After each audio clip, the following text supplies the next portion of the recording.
Students, today we are going to discuss the accommodation in Belgium.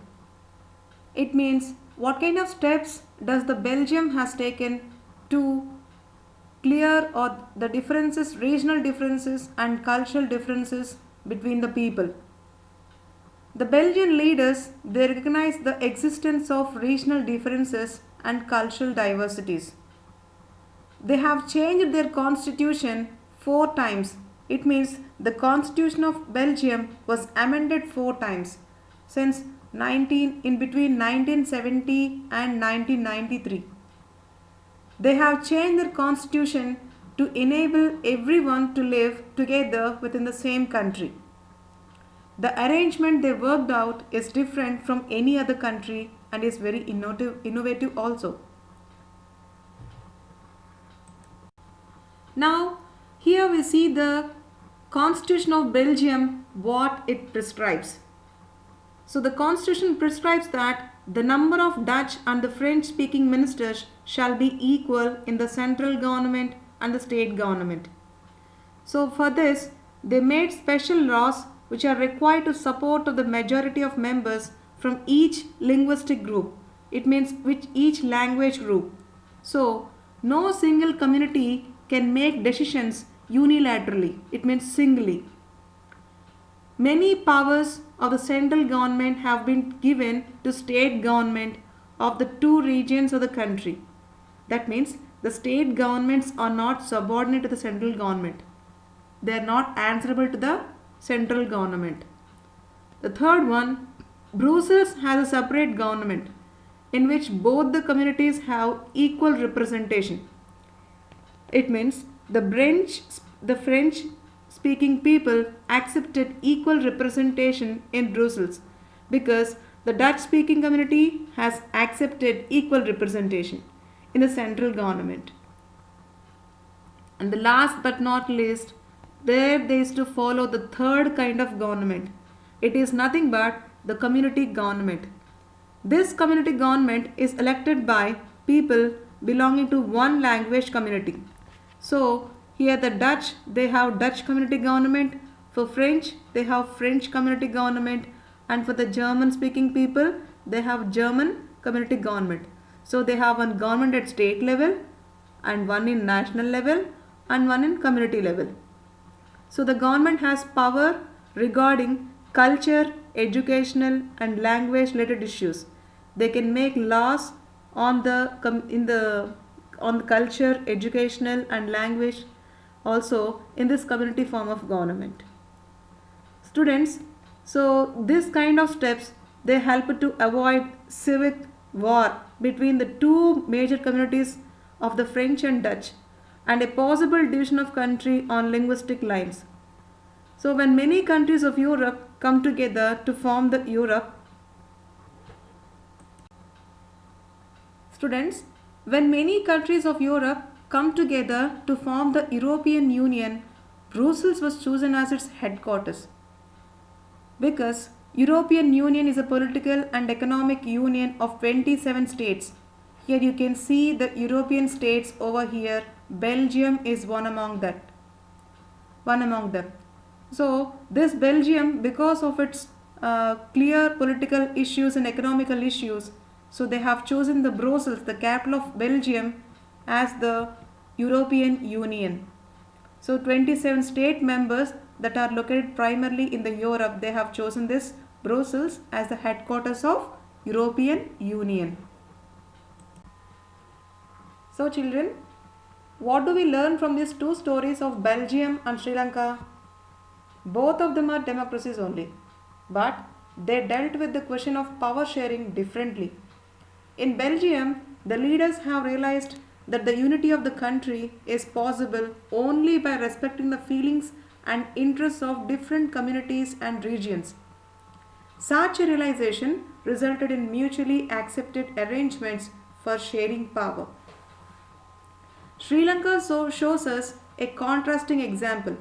It shows us that if a majority community wants to force its dominions over others and refuses to share power, it can undermine the unity of the country. It leads to civil war also. Why power sharing is desirable? Let us see the reasons why this power sharing is desirable one. So here we have two reasons, those are prudential reasons and the moral reasons. Let us see prudential reasons first. Firstly, power sharing is good because it helps to reduce the possibility of conflict between social groups.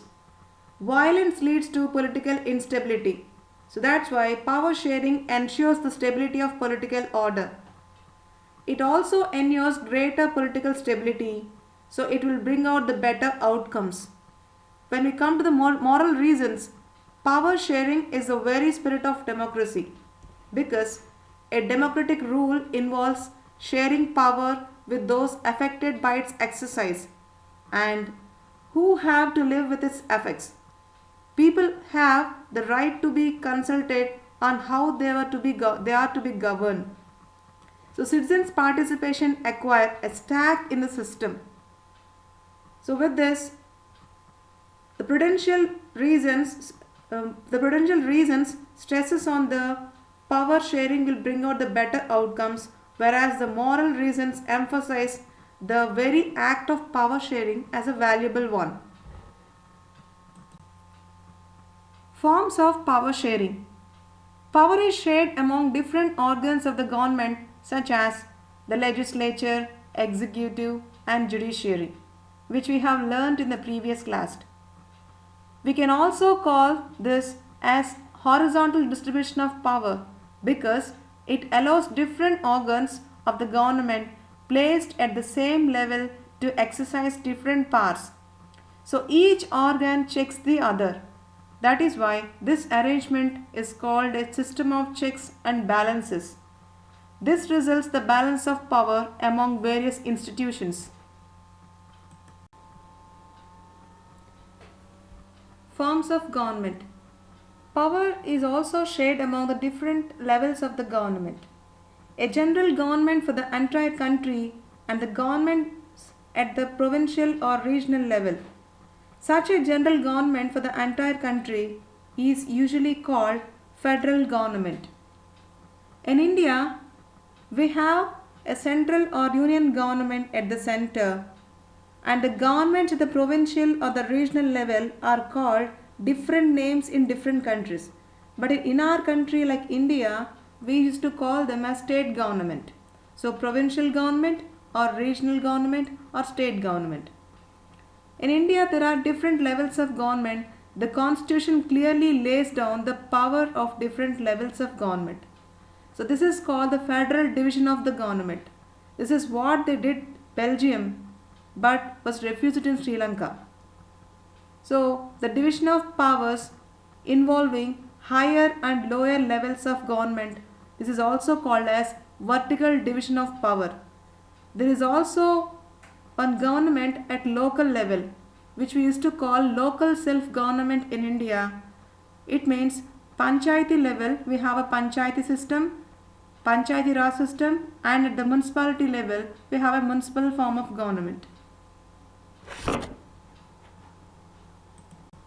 Power may also be shared among different social groups, such as community government in Belgium. It is the best example for this arrangement. There is also government forms in the socially weaker sections, women and diverse social groups. Otherwise, they would feel alienated from the government. Power arrangements can also be seen in the way political parties, pressure groups and movements. Political parties take the form of competition among different parties. Such competition ensures that power does not remain in one hand. That is why we have elections once in every 5 years. So people get their chance of choice of their own government, to choose their own government. Sometimes this can be done direct or alliance. When two or more parties form an alliance to contest elections, if their alliance is elected, they form a coalition government and thus they share the power. With this, I conclude this chapter, children. Thank you.